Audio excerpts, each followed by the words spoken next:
కృష్ణం వందే జగద్గురుం. జై శ్రీకృష్ణ. ఈ వీడియో చూసే ముందు ఒక లైక్ కొట్టి కృష్ణ అని కామెంట్ చేయండి. అందరికీ నమస్కారం. వంటింటి చిట్కాలు. ప్రతి ఒక్క ఆడవారికి ఉపయోగపడే అతి ముఖ్యమైన వంటింటి చిట్కాల గురించి ఈ వీడియోలో తెలుసుకుందాం. వెల్లుల్లిని వలవడం కష్టంగా ఉంటే వెల్లుల్లిపాయకి కొంచెం నూనె రాసి ఎండబెట్టండి. త్వరగా పొట్టు ఊడిపోతుంది. కూరల్లో ఉప్పు ఎక్కువగా ఉంటే 2 స్పూన్ల నెయ్యిని కలపండి. కూరలో ఉప్పు తగ్గి చాలా రుచిగా ఉంటుంది. నెయ్యి వేయలేనివారు టమాటాలు 2 కోసి కాసేపు స్టవ్ మీద ఉడికించండి. ఉప్పు ఉండకుండా కూర రుచిగా ఉంటుంది. ఇడ్లీలు మెత్తగా రావాలంటే ఇడ్లీ రవ్వను తక్కువ వేసి మినప్పప్పును ఎక్కువ వెయ్యాలి. కట్ చేసిన బెండకాయ ముక్కల మీద కొంచెం నిమ్మరసం చల్లి వంట చేస్తే బెండకాయలు జిగురు లేకుండా ఉంటాయి. కరివేపాకును ఎండబెట్టి పొడి చేసుకుని కూరల్లో వేసుకుంటే కూరలు చాలా రుచిగా ఉంటాయి. పంచదార డబ్బాలో 2 మిరియాలు వేస్తే పంచదారకు చీమలు పట్టకుండా ఉంటాయి.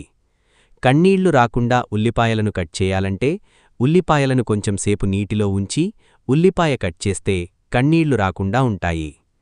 చపాతీలు మెత్తగా రావాలంటే గోధుమ పిండిలో 1 స్పూన్ పెరుగు వేయండి. చపాతీలు చాలా మెత్తగా వస్తాయి. బియ్యంలో పురుగులు పట్టకుండా ఉండాలంటే బియ్యం డబ్బాలో కరివేపాకు వెయ్యండి. సంగీతం. కోడిగుడ్డును ఉడికించే నీళ్లల్లో కాస్త ఉప్పు వేసి ఉడికిస్తే కోడిగుడ్లు చాలా సులువుగా వస్తాయి. అలాగే పెరుగు పుల్లగా ఉంటే ఒక చిన్న కొబ్బరి ముక్కను వెయ్యండి.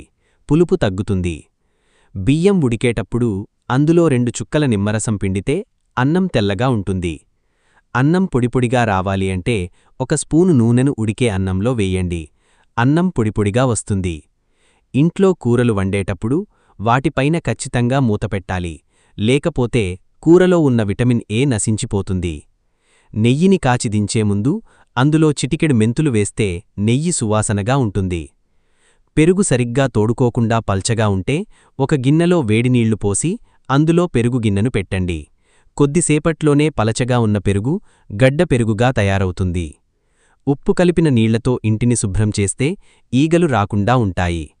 ఇంట్లో చీమలు గుంపు ఎక్కువగా ఉంటే అక్కడ దోసకాయ చెక్కును వెయ్యండి. పునుగులు వేసేటప్పుడు అలాగే గారెలు వేసేటప్పుడు నూనెలో చిటికెడు ఉప్పు వేస్తే నూనె ఎక్కువగా పీల్చకుండా ఉంటుంది. వేపుడు కూరలు వండేటప్పుడు చివరిగా కొంచెం శనగపిండిని చల్లితే వేపుడు కూరలు రుచిగా ఉంటాయి. ఇత్తడి పాత్రలను చింతపండుతో రుద్దితే ప్రకాశవంతంగా మెరుస్తాయి. వెండి అలాగే బంగారు వస్తువులను టూత్పేస్టుతో రుద్దితే తలతలా మెరుస్తాయి. కందిపప్పులో ఎండు కొబ్బరి చిప్పను వేస్తే కందిపప్పు పాడవ్వకుండా ఉంటుంది. పకోడీలు వేసేటప్పుడు పిండిలో కొంచెం పెరుగు వేస్తే పకోడీలు మెత్తగా వస్తాయి. ఆకుకూరలను వండేటప్పుడు పంచదార కలిపిన నీటిలో ఆకుకూరలను కొంచెం సేపు నానబెట్టి ఆ తర్వాత వండితే కూర చాలా రుచిగా ఉంటుంది. అలాగే కూరలో కారం ఎక్కువైతే కొంచెం కొబ్బరి పొడిని వేయండి. కూరలో కారం తగ్గి చాలా రుచిగా ఉంటుంది. కత్తిపీటకు ఉప్పు రాస్తే చాలా పదునుగా తయారవుతుంది. కందిపప్పు త్వరగా ఉడకాలంటే కందిపప్పులో 1 స్పూన్ నూనె వేసి ఉడికించండి. త్వరగా ఉడుకుతుంది. సేమ్యాని ఉడికించేటప్పుడు సేమ్యా అతుక్కకుండా పొడిగా రావాలంటే అందులో కొంచెం నెయ్యి కలపండి. ఆమ్లెట్ వేసేటప్పుడు ముందుగా పెనంపైన ఉప్పు వేస్తే ఆమ్లెట్ పెనానికి అంటుకోకుండా వస్తుంది. నిమ్మకాయలు త్వరగా పాడవ్వకుండా తాజాగా ఉండాలంటే ఒక పేపర్లో నిమ్మకాయలను చుట్టండి. నిమ్మకాయలు చాలా కాలం తాజాగా ఉంటాయి. కూర వండేటప్పుడు పులుపు ఎక్కువైనప్పుడు కొంచెం పంచదారను కలపండి. కూరలో పులుపు తగ్గి చాలా రుచిగా ఉంటుంది. అలాగే బ్రెడ్ ప్యాకెట్లో ఒక చిన్న బంగాళదుంపను వేస్తే తొందరగా పాడవ్వకుండా చాలా మెత్తగా ఉంటుంది.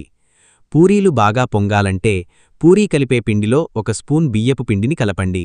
దానివల్ల పూరీలు బాగా పొంగుతాయి, మెత్తగా అవుతాయి.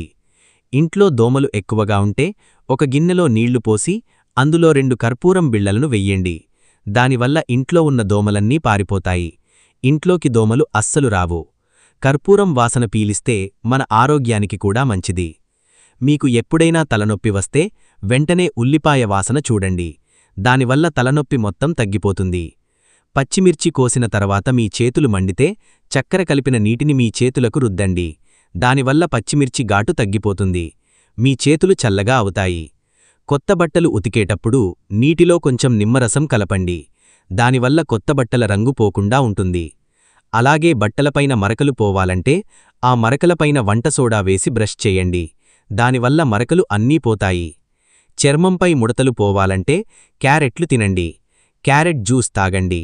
అలానే క్యారెట్ పేస్ట్ చేసి ప్రతివారానికి ఒకసారి మీ ముఖానికి రాసుకోండి. ముడతలు తగ్గిపోతాయి, కొత్తగా ఉన్నవారికి రాకుండా ఉంటాయి. మీ ముఖం కాంతివంతంగా మెరిసేలా చేస్తుంది. వంటగదిలో బొద్దింకలు ఎక్కువగా ఉంటే కొంచెం అల్లం పేస్టును నీళ్లల్లో కలిపి బొద్దింకలు ఉన్న దగ్గర చల్లండి. దానివల్ల బొద్దింకలు చనిపోతాయి. పంటినొప్పి తగ్గాలంటే నీటిలో కొంచెం ఉప్పు వేసి పుక్కిలించండి. దానివల్ల పంటినొప్పి త్వరగా తగ్గిపోతుంది. నోట్లో ఉన్న క్రిములు అన్నీ పోతాయి. అలానే 2 పూట్లా బ్రష్ చేయండి. శరీరంలో కొవ్వు కరగాలంటే నిమ్మరసం తాగండి. దానివల్ల శరీరంలో కొవ్వు మొత్తం కరిగిపోతుంది. రక్తప్రసరణ బాగా జరుగుతుంది, ఆరోగ్యంగా ఉంటారు. క్యాన్సర్ ఉన్నవారు రోజుకు 2 లేదా 3 తులసి ఆకులను తినండి. దానివల్ల క్యాన్సర్ తగ్గిపోతుంది, క్యాన్సర్ అస్సలు రాదు. తులసి ఆకులు ఆరోగ్యానికి ఎంతో మంచిది. ఉప్పు ఎక్కువగా తినకండి. ఎక్కువగా తినటం వల్ల కిడ్నీలో రాళ్ళు, పక్షపాతం, గుండె సమస్యలు వంటి వ్యాధులు వచ్చే అవకాశం ఉంటుంది. కాబట్టి ఉప్పు ఎక్కువగా తినకండి. శరీరంలో రక్తం పెరగాలంటే బీట్రూట్ తినండి, లేదా పల్లీలు బెల్లం తినండి, లేదా ఖర్జూర పండు తినండి. వీటివల్ల శరీరంలో రక్తం పెరుగుతుంది. టాబ్లెట్ వేసుకున్న తర్వాత పండ్లు అస్సలు తినకూడదు. అలాగే కూల్ వాటర్తో టాబ్లెట్స్ అస్సలు వేసుకోకూడదు. దానివల్ల ఆరోగ్యానికి ఎంతో ప్రమాదం జరుగుతుంది. కాబట్టి అలా అస్సలు చేయకండి. నల్లటి పెదాలు ఎర్రగా రావాలంటే వారానికి ఒక్కసారైనా కొత్తిమీర, బీట్రూట్, క్యారెట్ ఈ 3 కలిపి జ్యూస్ చేసుకోండి. పెదాలు ఎర్రగా మారతాయి. టాయిలెట్ ఎక్కువసేపు ఆపుకోకండి.